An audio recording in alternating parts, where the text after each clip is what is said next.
Welcome to this tutorial. I'm going to be showing you an approach of setting up a ground fracturing shot like so. Hopefully by the end you'll have a basic skill set of just how to set the different stages of it up, and then you can obviously expand and develop to suit a shot that works for you. So yeah, hope it's clear and we'll hop into it. So to begin with, we're going to look at inspiration because it's good to have an idea of what you want it to look like. I found this thing on Instagram by JT Effect of a shot, and I thought it looked pretty epic. So we're going to roll with that as a goal. As you can see, it's a ground fracture. It looks from a glance, obviously, this is causing it, but actually, if you break it down a bit by frame, I'll try and pause it on a clearer shot. You can see that the staff itself isn't really interacting with the floor. So this collision is more than likely caused by an object underneath the ground here, and then that's just sort of whacked in on top. So we're going to approach the shot like that, as if we were trying to do it. If we break it down a bit more, we have the initial fracture here on the floor. You got obviously the pyro, and then you've got these little sort of shards coming up.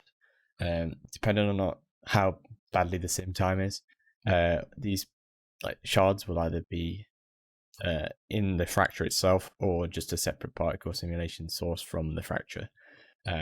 We'll see how timing wise goes. So yeah, this is the inspiration. We'll try and get something to look like this. Yeah, we're going to jump right into it. So hopping in Houdini, I'm going to go with a geometry node. I'm going to call this fracture. Might as well be organized. And then whack in a cube or a box. I'm going to quickly show you a few different ways of sourcing fracture points, and then you can sort of, depend on the context of the shot you're doing, pick which one you think's easier. But a good place to start, obviously, is always with a scatter, so source points. So as you can see, it's sourcing points on the outside only. There's no internal points here. I know it's quite, I'll try and move it so you can't see it there. So a good thing to do is whack an ISO offset in just before this. This then sources points inside of the cube, which is great because then gives us a bit more control of the fracture pieces itself. Another good thing to do with the scatter is to untick relax iterations.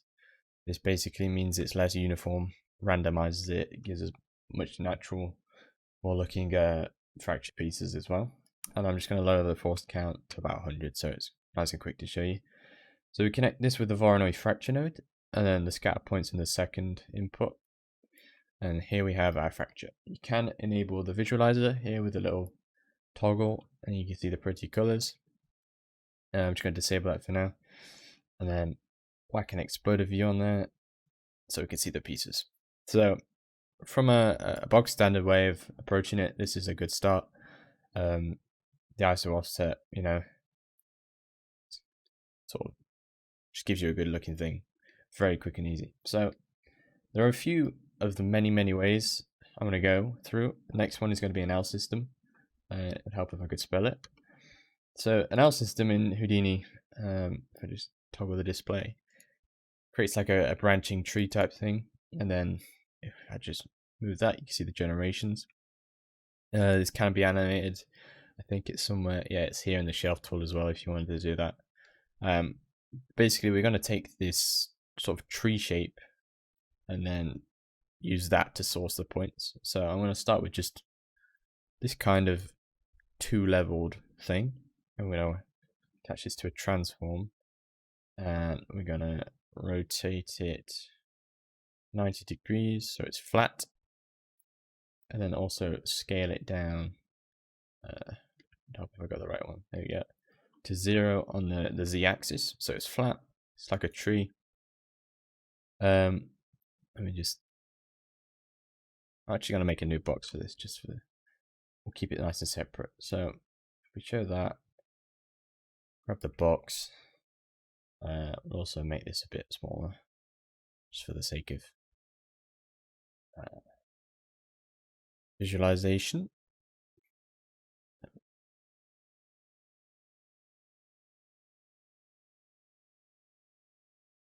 Right, that'll do. So now we've got our L system and our geometry here. what we're going to do is we're going to resample this L system here to give it some more points. So you can see, if not, it would just have less, but we're going to whack the length down, which is sometimes confusing because down usually means increased resolution. But that's that. And then we're going to also put a a scatter on this, and then a point user, if I could spell it. So obviously that scale is way too big, so I'm going to bring it down, something like this. I'm actually going to take this transform and stretch it out a bit, just to spread it, and then we can also increase this a bit, just to give it a bit more noise. So then we can now go in the Voronoi fracture, similar to how this is set up. We grab the input geometry, we grab the source points, and then here you go. You can see, I think that's fairly, you can see the tree shape basically. So obviously here are our points, and then there's our fractures accordingly. It will depend on how many scatter points you have, how clear it will be. But yeah, that's just another way of approaching it. I want to quickly show you another way. I want to be rapid with this one. So we have a box.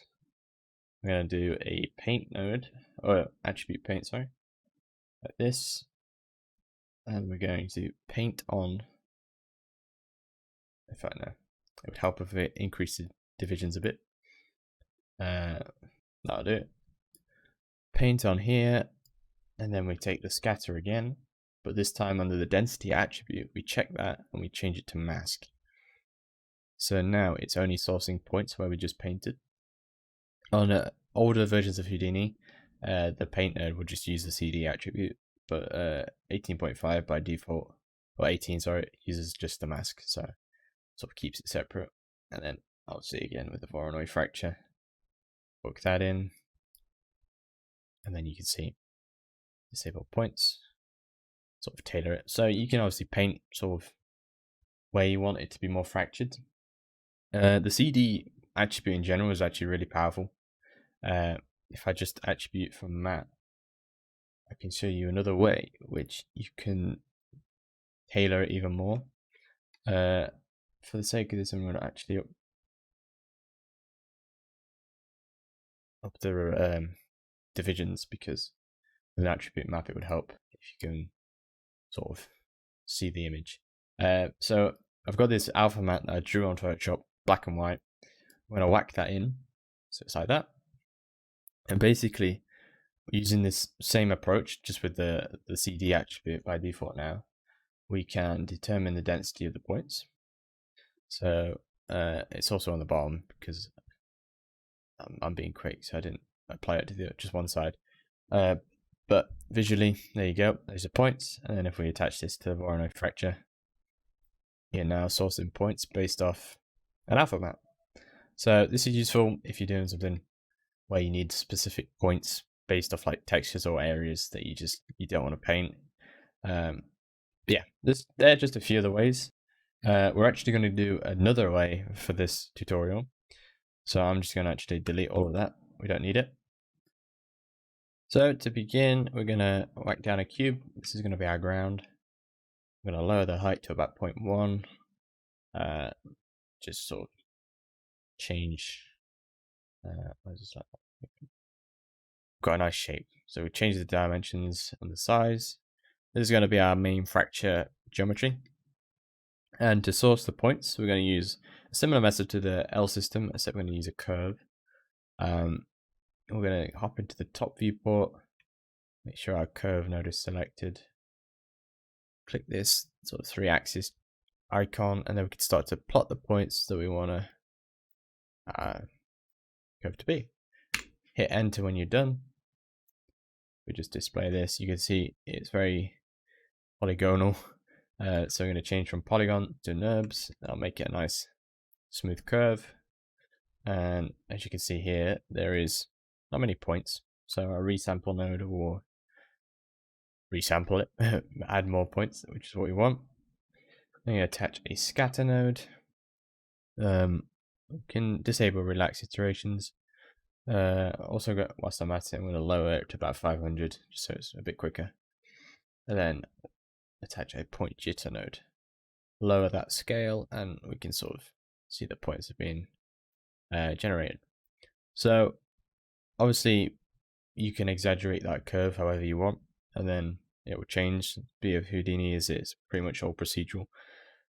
So just to visualize, this is our Voronoi fracture setup at the moment.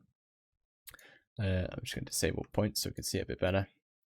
We can change the number of points and then sort of determine how it wants to be. Also a good way of doing it is if you display this as a template, hop back to the curve, you can actually edit these points and it will do it. So you can sort of see what you're actually doing. But for now, we're going to stick with this. In fact, I'm actually going to increase the scale of the point jitter because it's looking a bit narrow and sort of streamlined here. So if we just expand this a bit,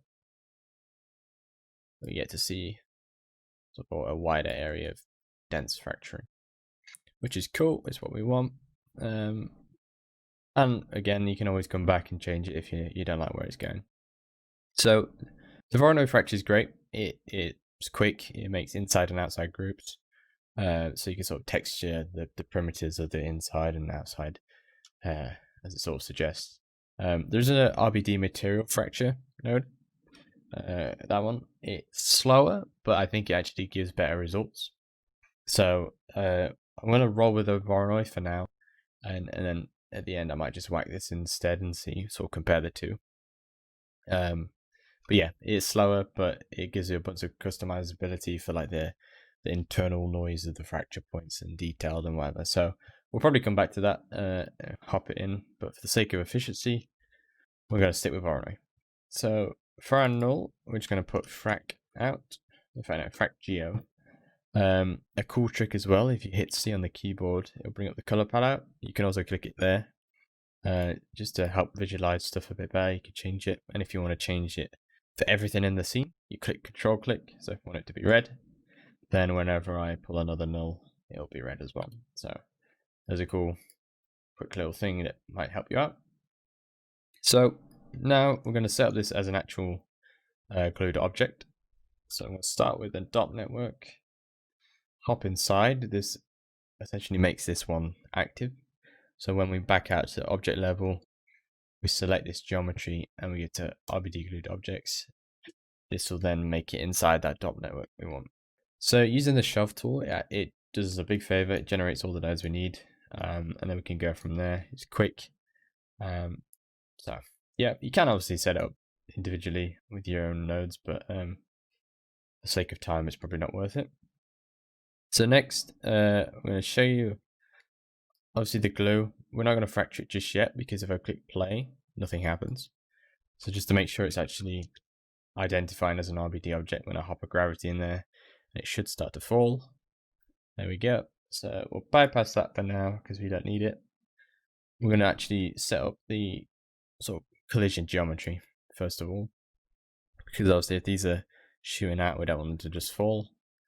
So what I'm going to do is I'm going to hold Alt and drag on this box so we have a duplicate, and this time we're going to expand the width to something like 4, and we'll actually just leave the z-axis as it is. I'm going to Boolean subtract. I'm going to take this first input and the second input from the original box, and now we have this. Now obviously if you actually simulated this, then they'd all fall through the floor. So we're going to hop back to this box and drag this red arrow and just sort of expand it down a little bit. So now we've got a nice solid ground area. Again, I'm going to put a null, just so I'm going to put ground geo, and then hop into the dot network to make sure we're sourcing to this. Go back to object level, collisions, and static object. This will then set up all the attributes and static object inside the dot network, just to double check. See, there you go. collision source has been generated, and then in the dot network you've got the static. I'm going to click L. This just sort of layouts the node so it's not cluttered. So for the actual fracture, we're going to start on that now. Obviously we have the geometry. We're going to actually build a piece of geometry that will animate going through this, and that will source it and then go from there. So I'm going to leave this on the Voronoi template so we can see this, get an idea. We're going to place a cube. I'm essentially going to model a sort of wedge type shape. It doesn't have to be this big. It's actually quite useful having this templated so we can see how wide it will be and how much it will affect it. Make it about that height. So this is essentially going to just plow through it like a snow plow. I'm going to display this so we can actually see it. Make sure we're on the edge selection method. Go to the cursor. We're going to start by beveling these two edges. The poly bevel. So just give it a nice smooth appearance, and then grab these front three. Oh. And then hook that to a transform. Lower them down so we just get a nice sort of wedge shape, which is nice. We can always come back and change it if it's not quite giving us the idea we want. But the main reason I beveled the side is just so it's a bit more smooth. Otherwise it'll be quite chunky when it's interacting with it. So here's our transform. We're going to attach this to a null again, just because it's a good habit to get into. I'm going to call this one Collider, because this is going to be the piece of geometry that sources all of our fracturing.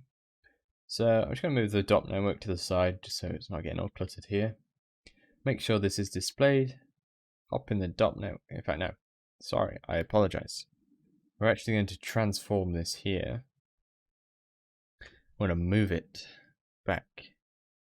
I'm going to animate it now once we're at it. So if we look back at the inspiration here, timing wise, it's pretty quick. I'm not going to count how many frames it is, but we're going to try and just sort of simulate a similar sort of speed. So we'll start something stupid like frame 6. That'll be our start keyframe, just so we have a little bit before anything happens. And then over the course of, we'll try about 1 3/4 seconds, we're going to have this wedge move here. So I'm setting keyframes by clicking Alt and clicking. So now this guy is moving here. I think that's a pretty similar speed to the video. Obviously the length of our fracture probably isn't quite as long as inspiration, so we'll finish quite quick, but that's okay. And just to sort of make this animation a bit more linear, we're going to shift click the translate bit, and this will bring up the animation editor. I'm going to click space and F to see it all. Control A to select all, and then select the straight line. This basically means that the keyframes are interpreted straight. There's no like fade in slow, fade out slow. It's just linear. So yeah, I think I'm going to start with this sort of speed. And then now we can take this null, hop in our dot network, jump back up to object level, hit surface collider, and in theory this will work. I'm praying it works. If not, I'll be worried. So if we click play, it will take a minute. The collision is working. Now it doesn't take a genius to see that that isn't what we're aiming for. This is to do with the glue strength. So here in the glue constraint node within the DOP, the strength is 10,000. Now that is way too high for what you want. I'm going to load it to about 10, see what that looks like.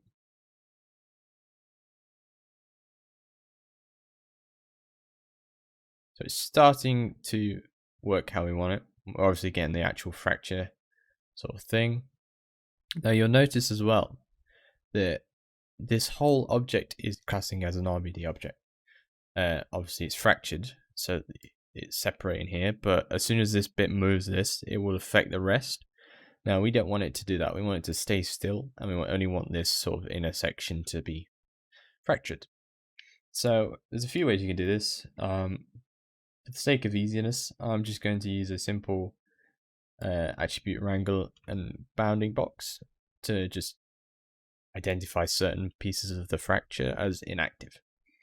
So to start with, we're going to whack a wrangle in, if I could spell it, attribute wrangle. I'm going to place this just before the DOP import node that our include object created earlier on. We're going to change it to points if it's not already. I'm going to write the expression I at active equals 1. I apologize for that noise. I have it as a hotkey on another piece of software, so I'll make that little ding ding. So I active equals 1. That's basically saying that all of this is active at this point, which it already was, just to reference it. So then we're going to go group, create. I'm going to whack that in there straight after. We're going to disable base group and enable keeping bounding regions. And this will create a box. You can have it as a sphere or an object. If you want it as an object, you can input that as the second point here, and it'll sort of take that shape.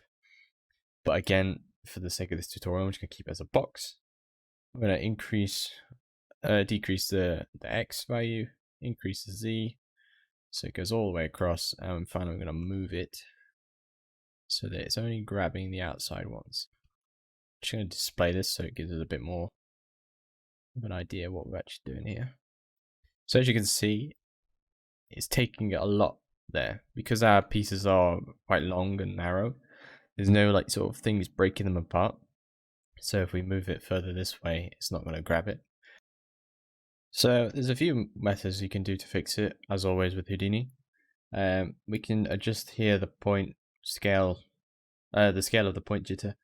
That'll obviously change how wide you want it to be, but because I want our simulation to be quite straight down the line, I don't really want to adjust that. You can change the curve itself. However, I'm going to grab another scatter, lower the point count to around 10, and then attach it to our original box geometry. So now if I just hide that, you'll see that there's a few points being sourced, and I'm actually going to merge this with the point jitter. So they're now become, got the curve and you've got the separate ones. So input this as our points, and as you can see, it'll create sort of these long slab bits on the edge, which is what we want, because we don't want, as cool as it would look, these long like shard bits. We need to sort of break it up. So how this is here, we've got the shards and then sort of a backbone that we can just select using the wrangle. So we can sort of just increase this a little bit,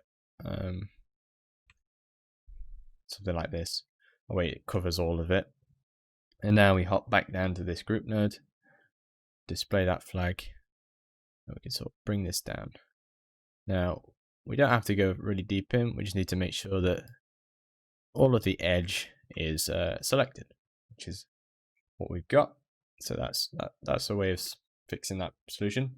So we're going to rename this group to inactive, and then also we're going to make another group that I just copy. Alt click it, it'll be quicker. Press Y to cut that and drop it in after, and then this time just position it on the other side. So, and we'll put inactive too. I also forgot to change the group type. We need to have that as points. You can do it as primitives if you want, but it's up to you. I think points just is a better way of going about it. Just reposition this because I've changed it slightly.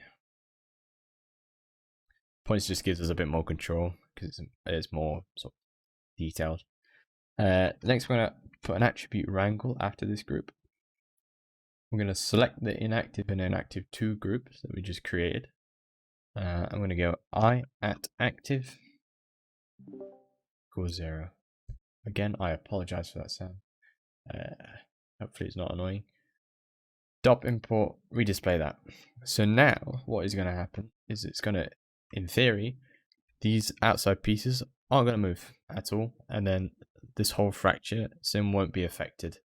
and shot off like it was starting to do. So if I just click play, it's exactly what we want to happen. So we're getting that sort of look the inspiration one was getting in terms of it being sourced up here, which is great. Now the elephant in the room is that these things are shooting off like mad. So that's because if we go back into the dot network, there's no gravity, and we need gravity. So we're gonna enable that back again. This will bring it down a bit more realistic, like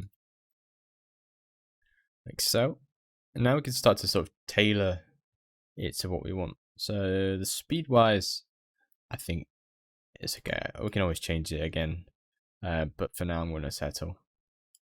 If we hop into the RBD packed object node, we can go to physical and we can adjust here the bounce, the friction, stiffness, and the density. You can hover over them and it will give you a brief idea of what it does. But bounce is essentially when it comes into contact, how much sort of bounce it has. So if I whack that up to something ridiculous like 2, it should sort of shoot off, and we don't want that. So I think we'll increase it slightly from what it was. It was 0.5. 0.7 should just give it a bit more bounce, which is what we want. There we go. And in the inspiration, there is a character here. So at the end, I might grab a mix mode dude and just have him here. So we don't want this sort of to scale higher than he would be. We want it quite grounded. But I think we're getting that sort of look already. I'm just going to let this sim out a little bit. Okay, it's always good to have an idea of what it's all looking like. So back in a second.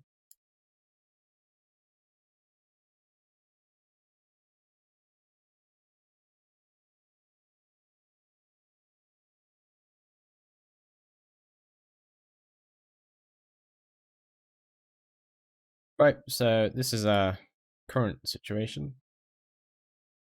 Obviously, you're just going to have to ignore this wedge because that won't be shown in the actual DOP import, I don't think. Let me just hide that. So this is where we're at. I like how we've done the fracture. We're getting there. There's still a few obvious things that are wrong. If we wanted to actually go about how you would do in an actual scene, this boolean here wouldn't just cut off. But for the sake of this, I'm just going to sort of cap it here. Or set up a camera, control clicking. That way it's, if we go back to the DOP import, it's only on our screen. We won't see the rest, which is fine. Like that. So general movement, I'd say we're sorted. There's a few things we can change still. As you can see, they sort of roll about here, even when they've landed. So we can adjust in the dot network the friction. If we whack it, if we double it, see what that does.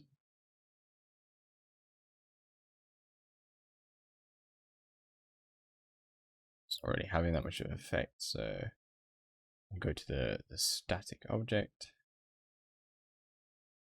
Increase that a bit. Lower this.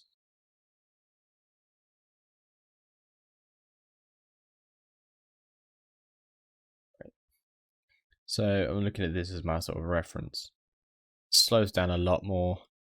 The actual bounce of the fracture could probably be increased again. We can increase this bounce as well. It doesn't really matter. But I think I'm going to settle with that for now. That's the basic premise of that. So as I was sort of mentioning briefly at the start, you can the Voronoi fracture compared to the RBD material fracture, there's a few pros and cons. In terms of interior detail of like these pieces here, I'm just gonna explode a view this, just that way we're not simulating. I'll disable sim. So they're very flat, the faces of the interior bits. We don't necessarily want that because it won't look great. It'll look just very polygonal. Oh no, that's not good. So there's a few ways we can do this. We can switch to an RBD material fracture node, like this. Again, a con with this is it takes a little longer to cook. And we can sort of look at these. There is also an RBD interior detail node, sorry, which basically has the same options as this. However, we can just hook it in after this foreign node fracture. So if I whack it into here, and we're still on our exploder view, which is what we want. Let's take a piece that we just want to look at. Well, look at this dude, he's quite big. So we can, obviously with the detail, we can lower, increase it. The lower is, the higher resolution it will be. But again, at the cost of simulation speed. So if we just 0.1 it for now, you can see it's starting to make more divisions. Noise amplitude, it's just the scale of the noise. Increase that. So it didn't do much. But if I just drag it, you can see sort of here. Up if I grab the right one. You can sort of adjust it how you want it. I'm just going to put that back to default for now, because I don't need it. You can also change the frequency of the noise. So if you want it more often, which I think we do, just because it makes it a bit more scaly. You can enable fractal type with different sort of settings, warping, but for now I'm not going to touch any of that. We're actually going to lower the detail size even more. We're at 0.01. That's much clearer. So comparing it, if we just bypass this, there's a massive difference. But again, simulation speed, so you're gonna have to adjust it what you're comfortable with. I'm pretty comfortable with waiting, so I'm gonna actually keep it enabled. So we just kind of get realistic looking fractures here. It's like concrete ground being broken up and us working well. So instead of having this just go to the exploder view, we're going to now attach this to the actual fracture system. So now when we go to DOP import, it should take into consideration those interior details. It will take longer to cook, so I'll be back when that's sort of cached out. Right, so it's sort of cached out. Also, just make sure you re-enable simulation if you did disable it earlier. It took me a minute to actually work out why it wasn't working. So interior details sort of set up and plugged into the tree we was going for. So DOP import, and this is where we're at. So as you can see, if I go to wireframe mode, you can see that there's much more detail in the inside nodes, pieces. Yeah, it's working. Actually looks really cool in wireframe mode as well, almost like a toon shader.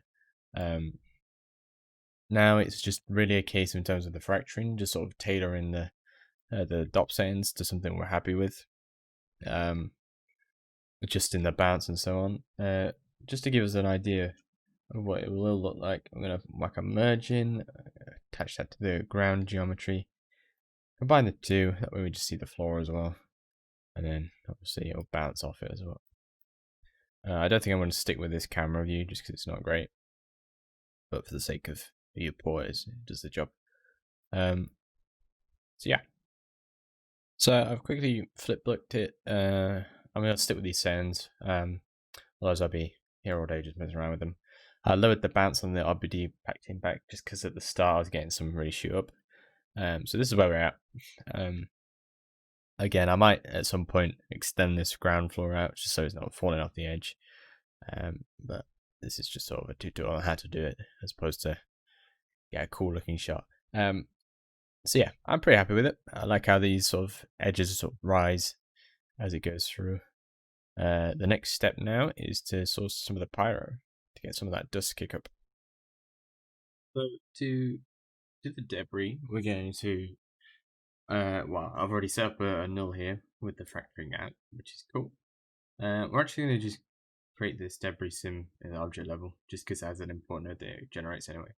So with that fracture out node selected on the display, we're going to go back to the rigid bodies tab. I'm going to click debris. So this basically creates all the nodes we want, and then the sim network source, and then the output, which is here. So if I keep play, you'll see we've got loads of debris. Also, it is worth noting, I did bypass this interior detail just temporarily, because otherwise it's gonna just take a lot longer. But at the end, I'm just gonna re-enable that and resim it all. So yeah, we've got a basic geometry, and now debris is being created.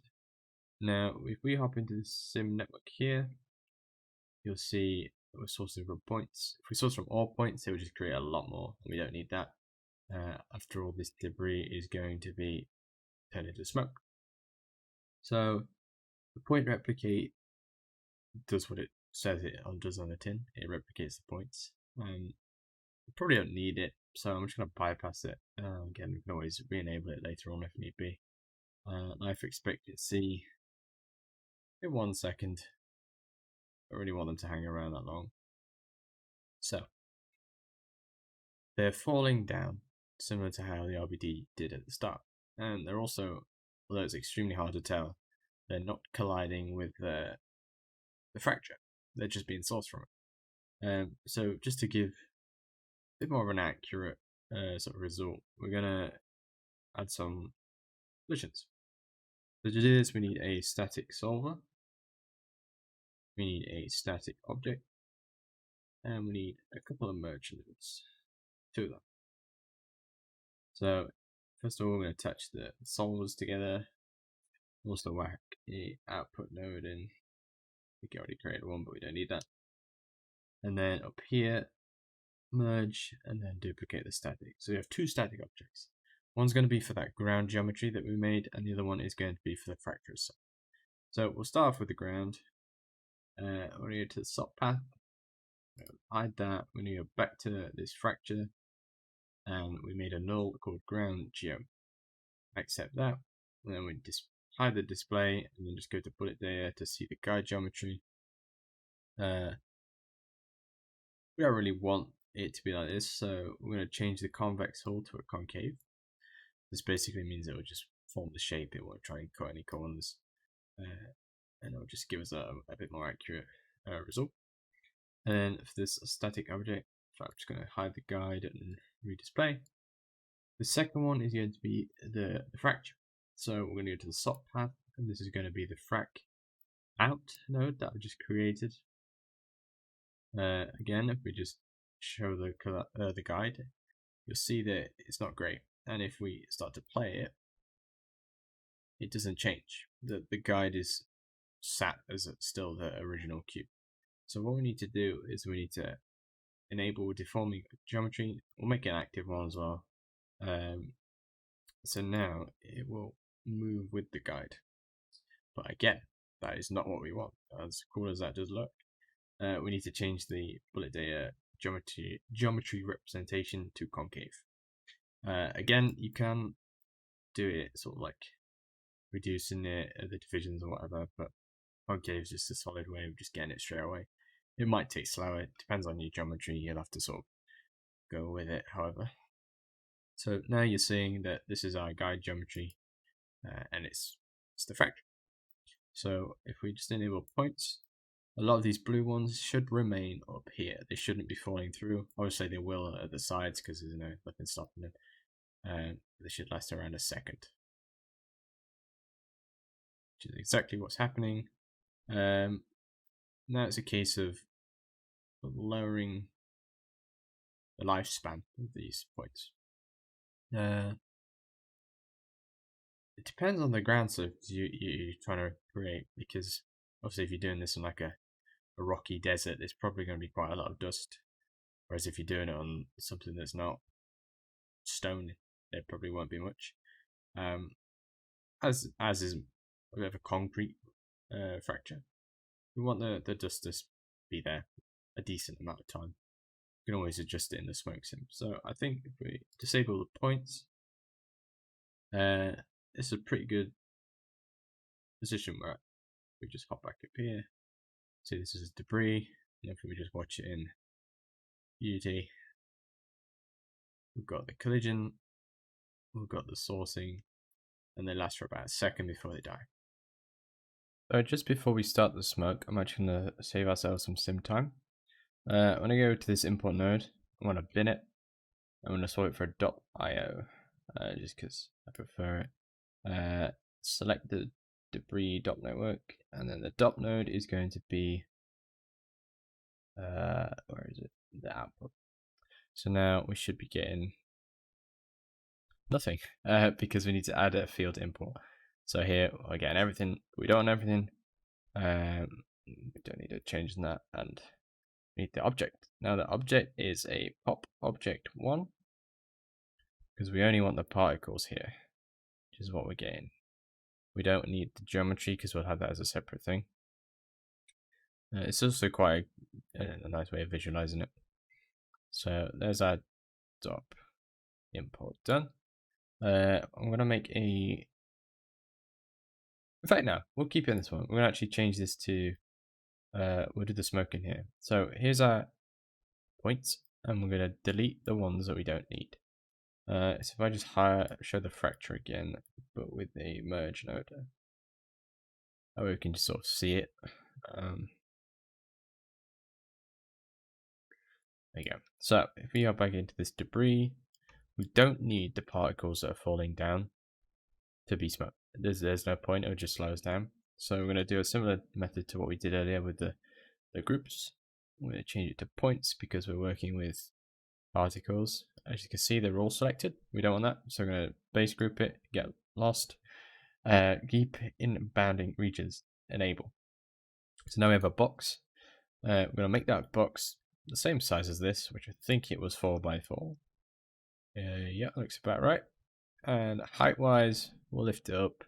We don't want to cap the top, but we do want to cap the bottom. There's no point having it underneath if it's not going to be shot.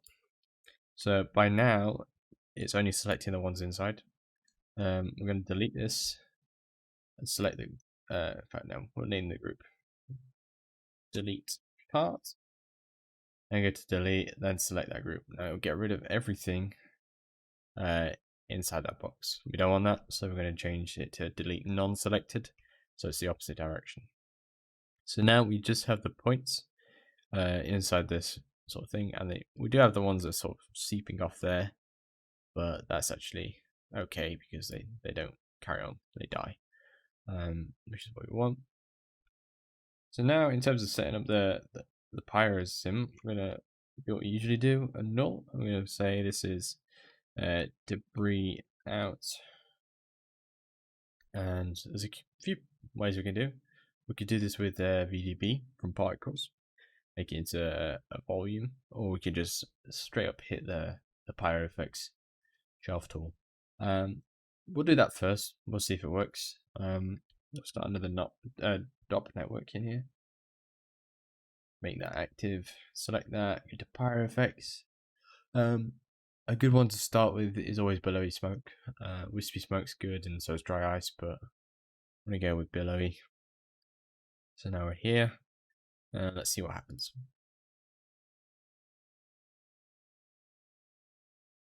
So straight away, we're getting smoke, which is a good sign. If I just play it all as one, we're seeing that smoke is very lovely. A few things we do need to do though. So one, the bounding box, as you can see, it's flat out hitting. We don't want that. So if we hop back into this DOP network here and go to the gas resize container, we can disable clamp. This will slow it down. We'll see how quick it does it. That's not too bad. So as you can see now, it's not hitting these borders, so it's got plenty of room. We can clamp it still and just increase the padding. Depending on how long it'll take, sort of sim as we're working through, I might enable that. But for now, we'll keep it here. So straight away, the actual sourcing looks great. We're getting what we want. It's very dense and sort of lasting a long time. For the sake of Pyro, I'm going to click D on the keyboard and over the viewport and change the background color to dark, just so it's a bit easier to see. And also, if we go to this smoke object, we can enable the density. It just gives us an idea of sort of what we want, and we can change it here. We'll leave it at the default though of 1.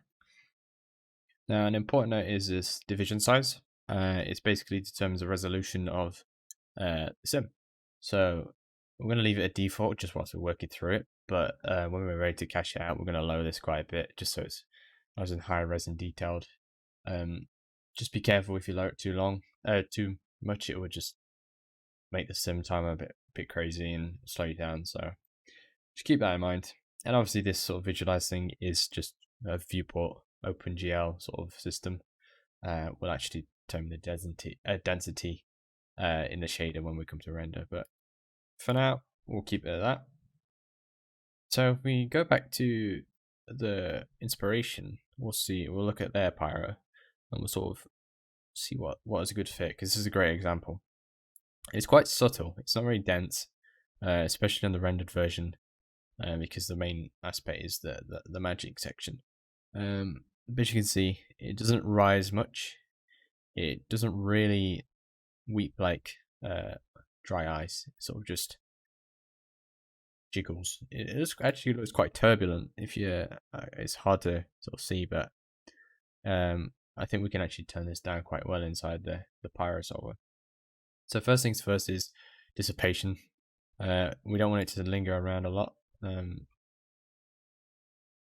If I just sort of see where it is, so we probably want a second for it to sort of stay alive. So dissipation, we're just going to up it. Again, hovering over it will give you an idea. I think 1's going to be a bit high, but we can always change it. Oh no, it's actually not that bad. Actually, probably lower still. Don't want it to sort of rise up like this. So that is buoyancy. We're going to change the buoyancy lift to 0, and we'll just direction 0. Let's see what that looks like. The thing about Pyro is it's basically just tweak settings until you start to get a shape you like. But that again is like the complicated micro solver stuff. So I'm not qualified to talk about that yet. So yeah, I'm actually gonna pop back out so we can sort of see the whole thing. So now it's looking a bit too subtle. Not very dense. So because we're sort of altering it, if we go into this thing, we're gonna actually up the resolution a bit just to get an idea of what it is starting to look like. What's our visualize density on 1? We'll whack that up to 2 as well, and we're just gonna look at this now.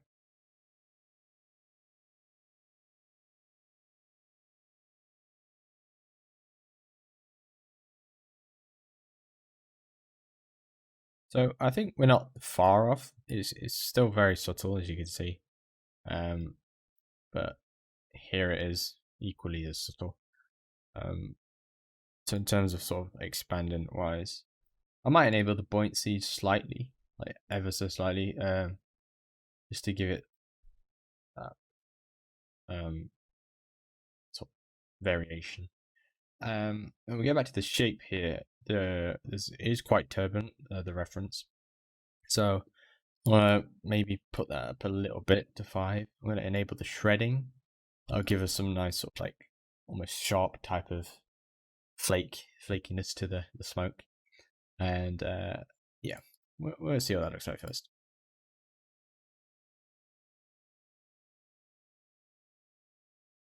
So as you can see already, after opening that resolution, it's taking a bit longer each frame. It's still a bit billowy, which we don't really want. I know I did click the billowy shelf, but from what it seems, when you actually play it with the thing, it's sort of working out. Now, we're going to do what we did with the particles. We're going to make it collide with the floor and the fracture pieces, otherwise it'll just look weird as it's sort of falling through. To do this, we're going to do it in here. We'll do it with some object mergers, because we're going to swap it to VDB stuff now because it's been volume collision. So if we go to the main fracture, we need the ground geo, into this object. So if we take this ground geo merge and we go with a VDB from polygons, we're going to lower this resolution to about 0.1 just to conform to the shape a bit more. Hop into the DOP, make it active, hop back, select this and static object. Again, this will just make all the necessary nodes we need. Save me some time. So in this static object node, it won't work unless we change a few things. So I'm going to make an active object and yeah, we'll enable deforming. I'm not entirely sure if that does anything, but just to be safe, I will. Collision detection, we're going volume collisions, and then here's division size. So if I display the guide only, you'll sort of see that it's angled here like a bevel. We don't want that, so we're going to lower the device something like 0.1, and as you can see, it'll sort of conforms to the actual shape we need, which is great. Now, if I just click play,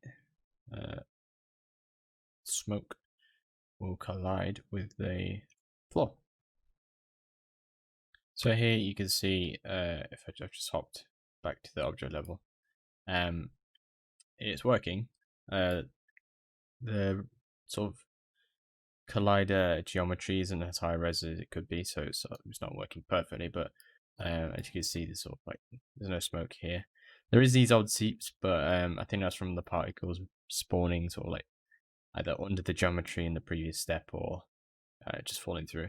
But again, we can just get rid of that when we're rendering with a bounding box or something. I'm going to stick with this. These little bits, they're not really a concern. Obviously, I probably should have not had it as a drop off on each side. That way it wouldn't fall, but it's not going to be any shot, so we should be okay. So if I hop back into this geometry node, the debris, go to the DOP network, we'll see that that's pretty good. And then if I enable a fracture just so we can see it, see that the smoke's spawned off it. Actually, just going to run a quick flipbook of this just to see what it looks like in real time. So here's the flipbook. It's looking alright in terms of the areas of sourcing, but straight away at the start, there's almost like a delay in the smoke being sourced. It's around 20, so we're going to fix that in a second. As well, maybe it's just a little high on these sort of wispy bits at the end. But nothing to worry about. So if we just close that, hop back into this sim. Right, so to fix this sourcing error, if I just play it now, you see there's nothing until like frame 16 and then the smoke just appears. So what we're going to do is we're going to actually go back to what we didn't do at the start. I'm going to actually clamp it. If we did it now, it would still very blocky, but the starting is smoother. It's not like a stop start, it's sort of gradual. So if we up the bounds to something big like 15, getting close to where we are, but as well, that's great, except this is where the sort of bounding volume ends. So if I stop it there, you'll see it's just a flat line.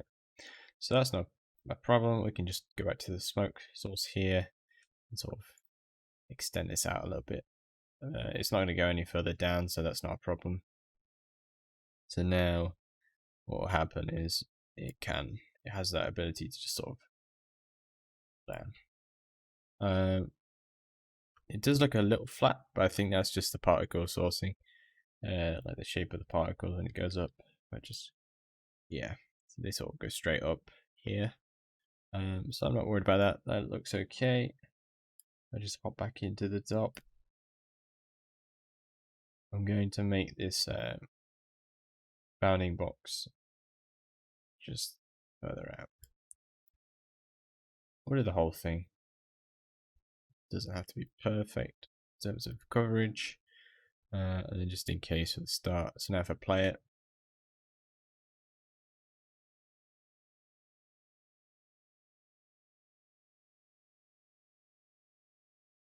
you can see, okay, it's starting off a bit more smoothly. It's less PowerPoint and more a video. So yeah, if I just show you with everything, this is where we're up to. I think it's turning out pretty well so far. Actually gonna run another flipbook because flipbooks are cool and they're useful for finding out. So I'll be back after that. So this is the flipbook. The RBD bit looks good, I think. When I do the main sort of cache, I'm going to re-enable the interior detail node to get the internal noise on the bits. The smoke, I like the sourcing. It's pretty smooth. I think I might edit some of the parameters in the dot just to sort of tone down the shape a bit more. Maybe change the density. I'll see if I do. Obviously, I'll let you know. And then finally, when it's ready, I will lower the resolution, or increase the resolution by lowering the division size, and then see what that looks like. Yeah. So this is what I'm going to start with. Basically, didn't do much in terms of well, anything. I just sort of turned these parameters in. Yeah, that's about it. I added some buoyancy lift going down just to sort of give it a bit of a like almost dry ice kind of effect here, and then up to the shredding to give these sort of like little kind of whistles of smoke inside it. That's basically it for this simulation tutorial. What I'll do now is cache each step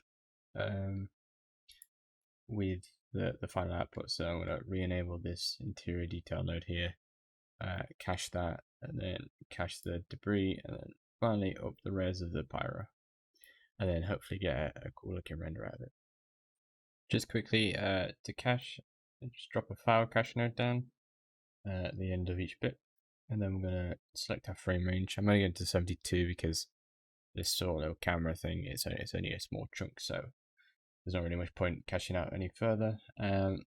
Set your file path and click save to disk, and then it'll render it for you. Right, so now that everything's cached out, we have our scene here.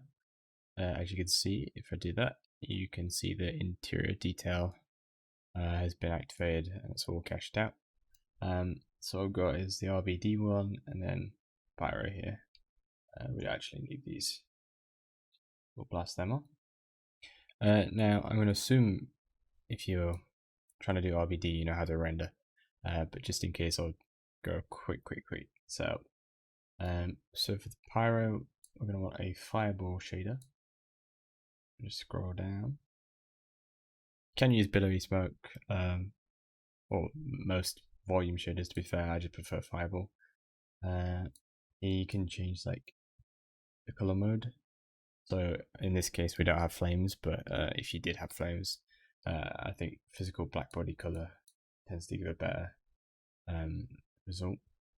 So if we just whack the density up to 2 as a start, and then also shadow density is 2. Straight away, this will give us an okay result, I think. So if we just attach this as a material to the smoke, we'll look in the render in a minute. For the RBD stuff, I'm on a text strip just because I've cached it all out as one big file. But if you want to be a bit more specific, you could cache that out separately. But for the sake of this, I'm just going to keep it as a basic Lambert type shader. So here's our mantra node. For the sake of showing you how to set it up, we'll drop a fresh one down. I'm going to change it to frame range. I think I'm just going to do like 51 frames. Very precise. I don't know why I went to 50. We'll go 50. And then change it to camera 2, which will be this one here, which follows it. We'll see, because it's quite a beefy cache. It won't script the timeline as smooth as we want, but it's not a problem. And then next I'm going to allow motion blur. You can change this to physically based rendering. I don't think the result's that different. Yeah, I'm just going to leave it ray tracing because why not? but I think physically based rendering is similar. It might be a bit quicker, but I have an RTX card, so should be fine. Sampling wise, I'm going to leave it at 3 because this is a tutorial, not a final render. But this sort of does your global sampling rate, and then you can go in here and sort of tweak specific areas. Then finally, if we go to this Pyro, we're going to enable velocity blur under the sampling. This is just so that the motion blur will take into account the velocity here. Can do it with the geometry as well here, but I think with geometry it does it by default, so we should be fine. Quickly before we're going to lower this down, so let's go back to 1. Just to see what that looks like to start, because I think we could get away with it. So if we go to the render view, we select our camera, and hit render. Let's see what it looks like.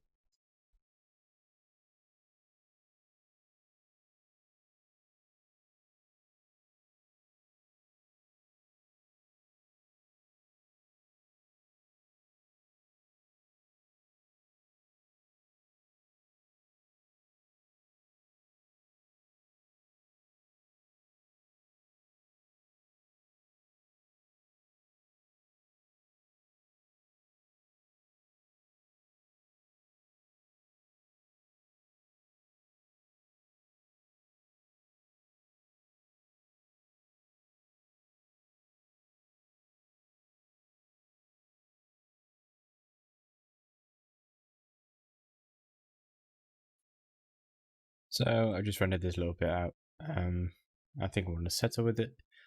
Obviously, you can go in, adjust the shader, texture everything, change the render settings, whatever you want to do. But for the sake of this, I'm going to render this out as a sequence, which you can do by going to the render node, I render to disk, or go to render and playlist of the renders, and then just hit render to end play. But yep, that basically sums up this tutorial. Hope you learned something. Thanks for watching.